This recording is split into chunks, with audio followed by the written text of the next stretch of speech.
างหน้านี่ก็เป็นเหมือนฝ่ายกั้นน้ำนะครับมีหินวางไว้อยู่หน่อยหนึ่งนะครับก็เสียวๆนิดนึง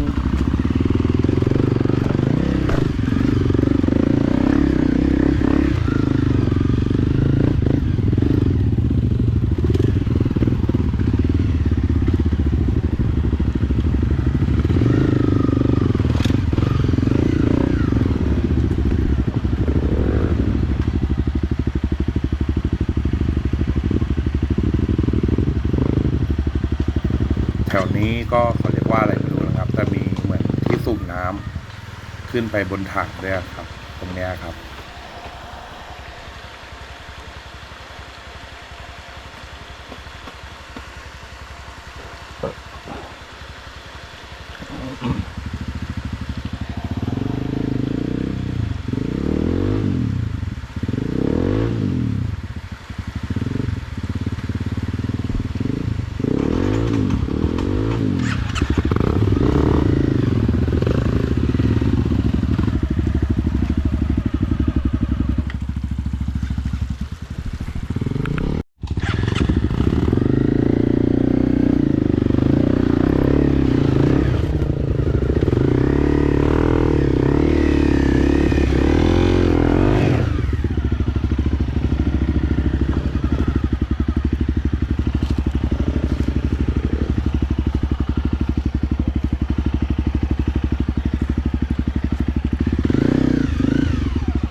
เอาจริงๆต้องไปทางไหนอ่ะ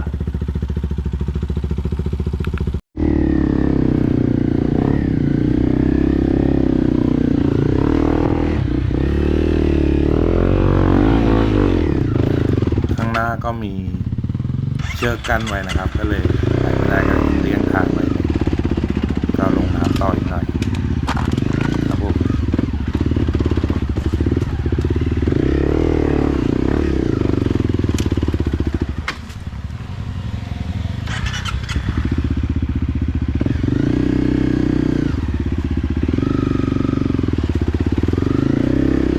เขากั้นทางครับก็เลยไปทางใหม่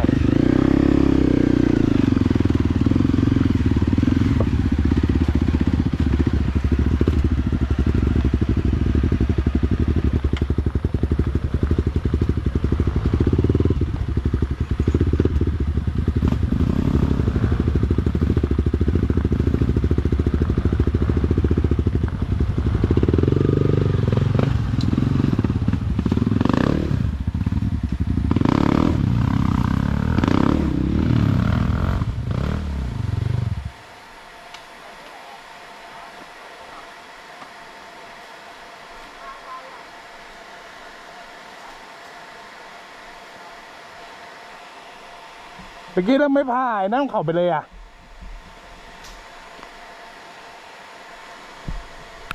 เด็กหลังป้าครับวันนี้เอาเด็กมาเกียร์ทางนะเปิดทางใหม่นี่เด็กเปิดทางใหม่สวยจิ๊บ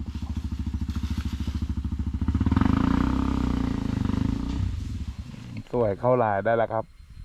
ผูกเชือกไม่ให้เข้าก็อ้อมเอาครับจริงๆอ้อมเชือกก็ได้นะยังไงก็กลับมาลายเดิมลืมคิดไปอย่างนี้นะครับก็ต้องมีอุปสรรคกันหน่อยสนุกส่วนคนนู้นเอาจนได้เลยครับ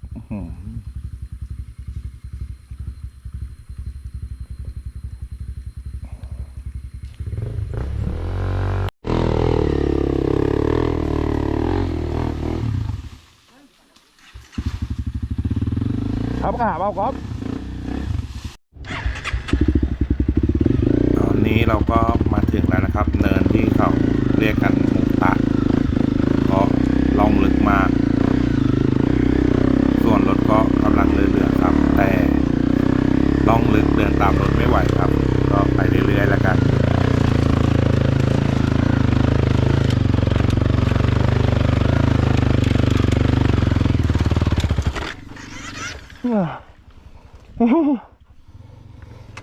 รถไหวจะไปไม่ทัน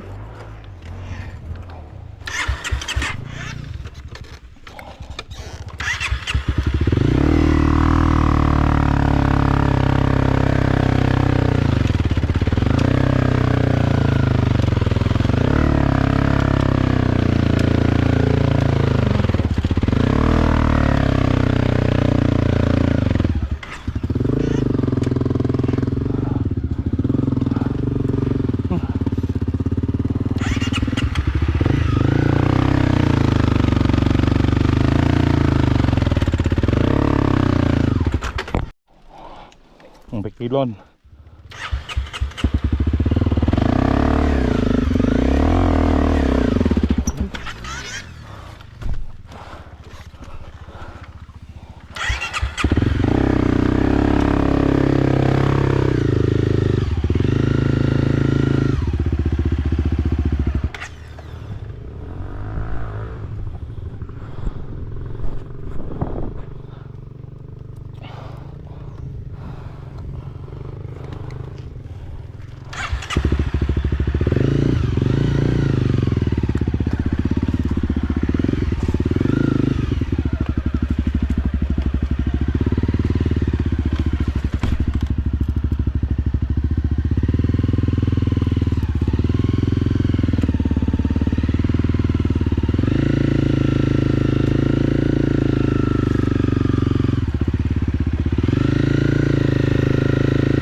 มันต้องขึ้นทางไหนอ่ะ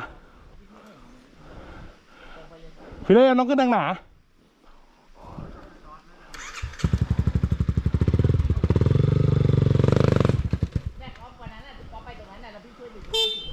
ตรงนี้ก็เป็นเนินสุดท้ายแล้วครับ ที่มีรากไม้เยอะแล้วก็ชันมากเลย ชันที่สุดแหละ ก็ค่อยๆไปกัน ก็สบายๆเรื่อยๆแต่ชันมาก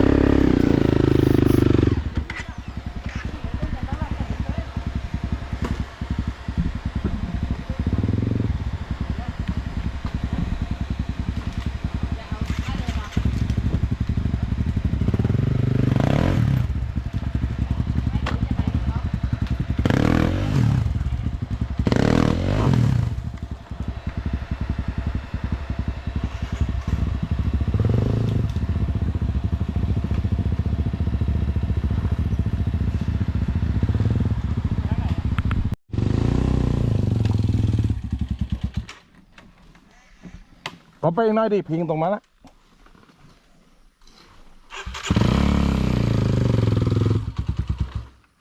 นั่นแหละเขาเริ่มมีบัตรที่จับคู่กันแล้วกูไม่มีคู่นะ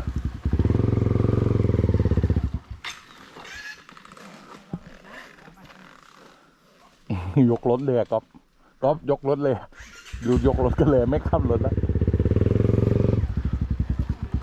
เอาไปเรื่อยจะเอาตรงไหน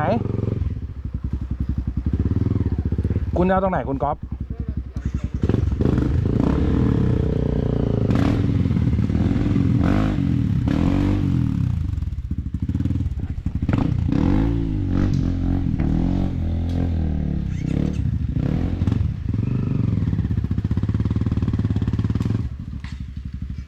อ๋อเป็นแป๊ดไปอะนะ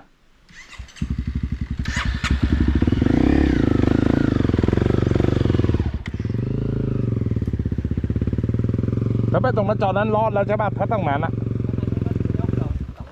อ๋ออ้าวเฮ้ย มีกล้องเฮ้ยถ่ายรูปหน่อยเบรกแล้ว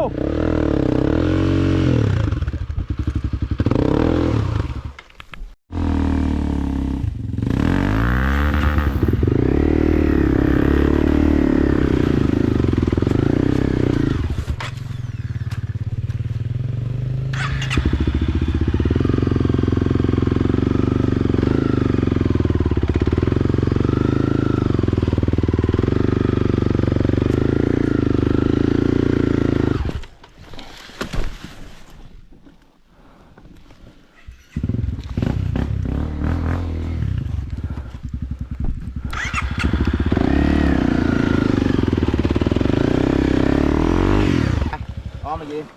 ตอนนั้นเอียงไปได้เลยเอียงไปได้ โอเคโอเคได้ไปได้คนอย่างนี้สบายแล้วเพราะวัดรอบเดินเบาไปได้ถ้าอย่างนี้นะกินพี่ไต่รอบเดินเบาขึ้นเลยไม่ต้องเปิดหรอกซิ่งรอบเดินเบาไต่ขึ้นบนนู้นเลยค่อยๆไต่ไปไต่ให้เราหน้าเฉียบไปต้นไม้ให้มากสุดแล้วเพราะเดี๋ยวล้อหลังมันจะค่อยๆไต่เดินเบาวะ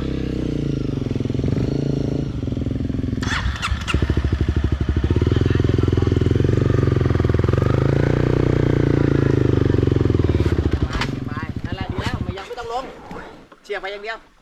ให้ล้อหน้าขึ้นไปหาต้นไม้ครับ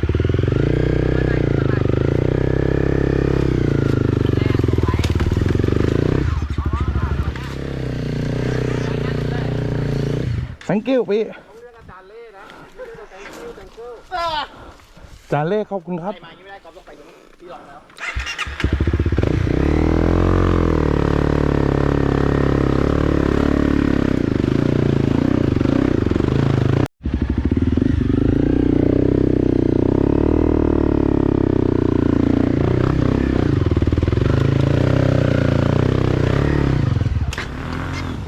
ถึงแล้วอ่ะพี่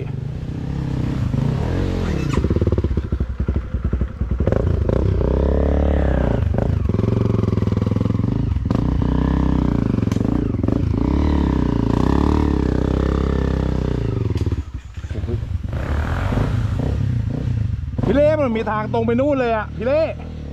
น่ะ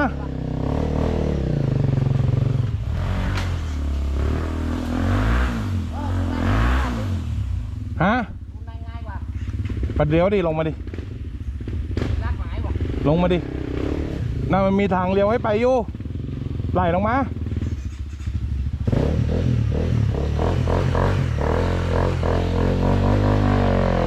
เฮ้ยพี่เล่เอ้ยเฮ้ย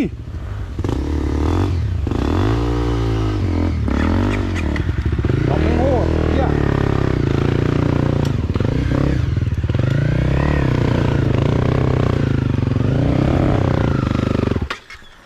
กบแม่งโหดอ่ะพี่เล่ หน้าลอยโคตรติ๊กดอกเนี่ย แม่งยอมเลยว่ะ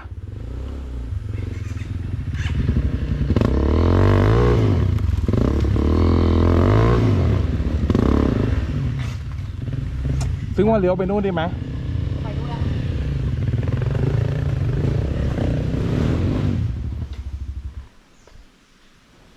นี่แมงป่องรักใหญ่เลยง่ายอย่างเดียว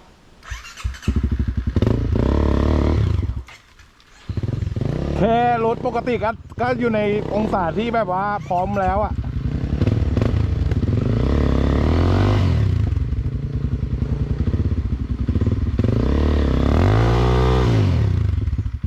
เกาะแม่งโหด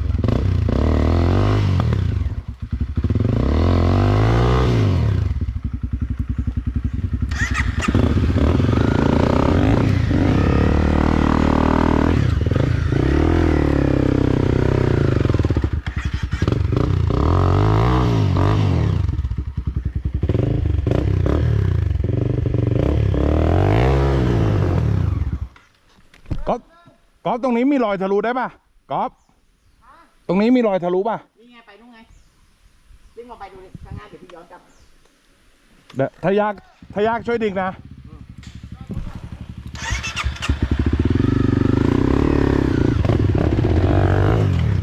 เฮ้ยหลุดแล้วสุดยอดลูกพี่ ร้านสองยังมีนะ รุดแล้วร้านนั้นไม่มีอะไรแล้ว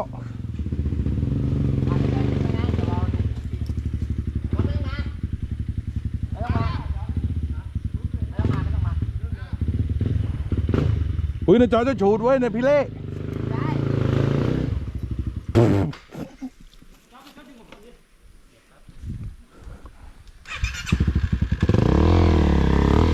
รุดแล้วลูกพี่ตรงไปเลยตรงขึ้นแบบนั้นไปก่อนดีกว่าพี่เล่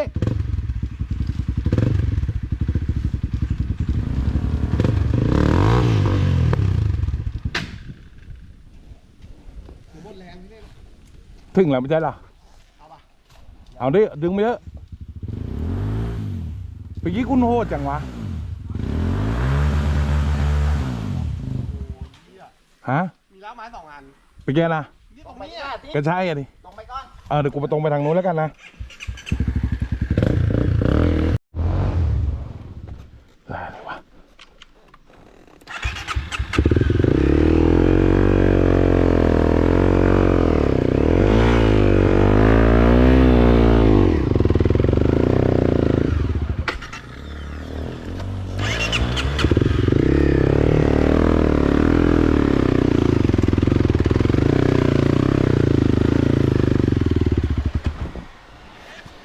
โอ้ยตรงนี้ง่ายกว่าพี่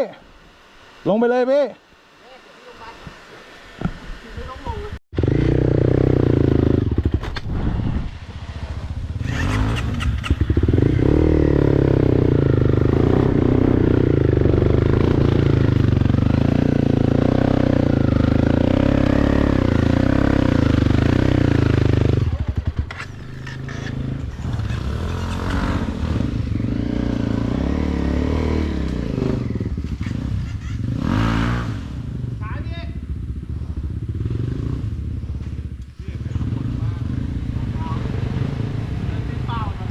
รองเท้าพี่ซาดเหรอ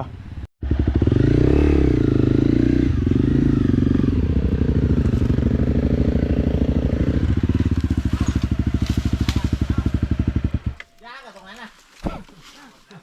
อยู่ๆก็ทิ้งรถ ยากคือว่ามันหมดแรงหรือไม่ไง ไม่รู้เหมือนมีตัวอะไรไปเตะขามันบ้างไม่รู้ เดี๋ยวทิ้งช่วยไปนึง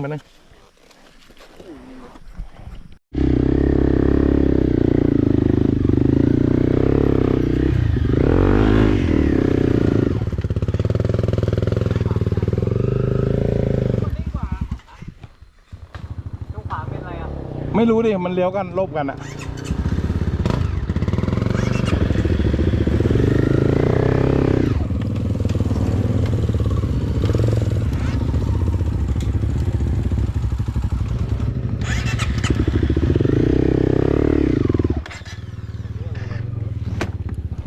โอ้ยเดี๋ยวไม่ลงวะ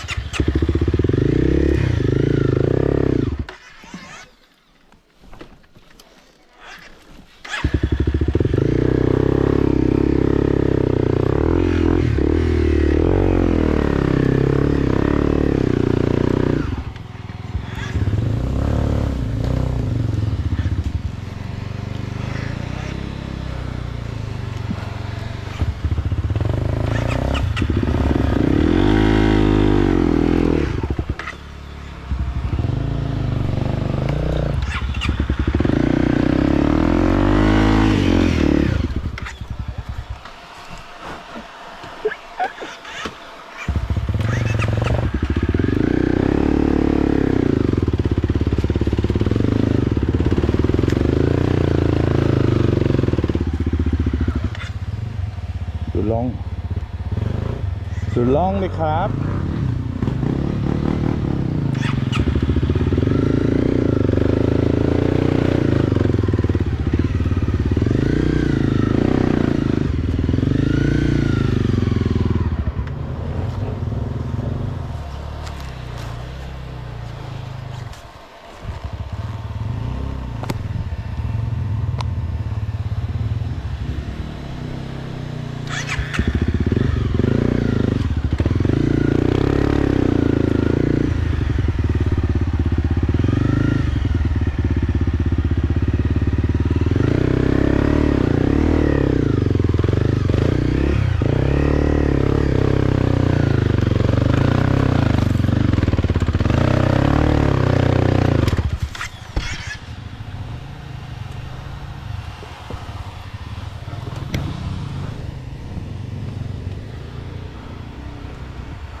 เหนื่อยติดเหนื่อยอันนี้ตามรถไม่ทัน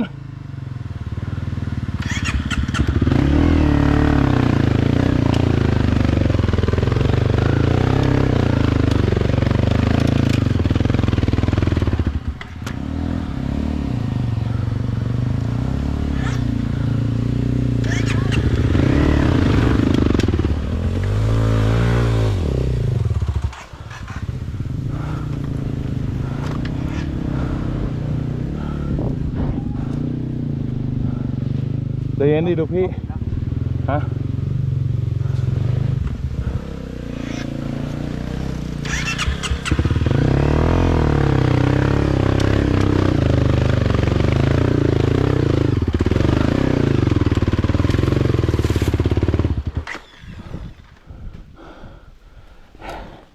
ไหนจะพา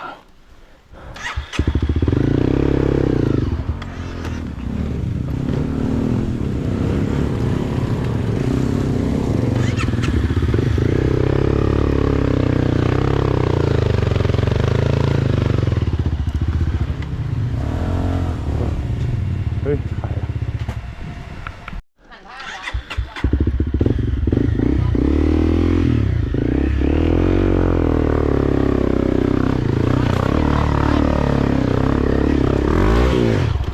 โอ้โหพี่เล่ยกหลังนะ ขึ้นลงมาจุงละ ไม่ถนัดสิเขาก็มาบิดดีกว่าติ้งตัวหนัก เดี๋ยวติ้งเคยดึง จุงเลย อ๋อเหรอ แค่จุงพอ อ๋อเหรอ มันจะไม่มีน้ำหนักเราพอ เดี๋ยววิ่งถอยหลังนะถอยหลัง1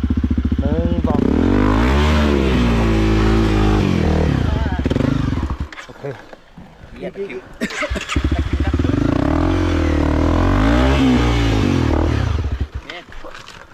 มันวะเหนื่อยนะเหนื่อยดิ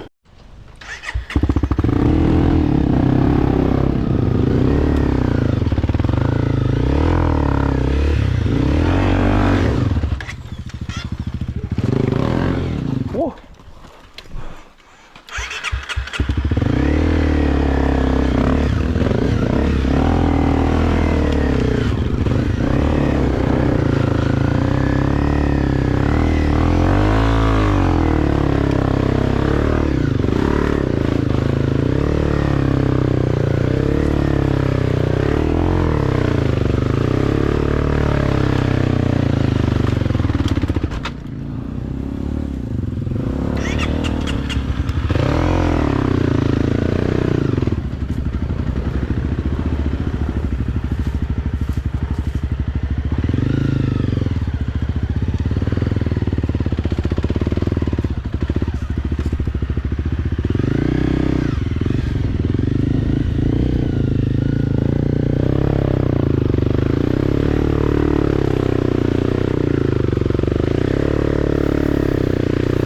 แล้วเราก็มาถึงยอด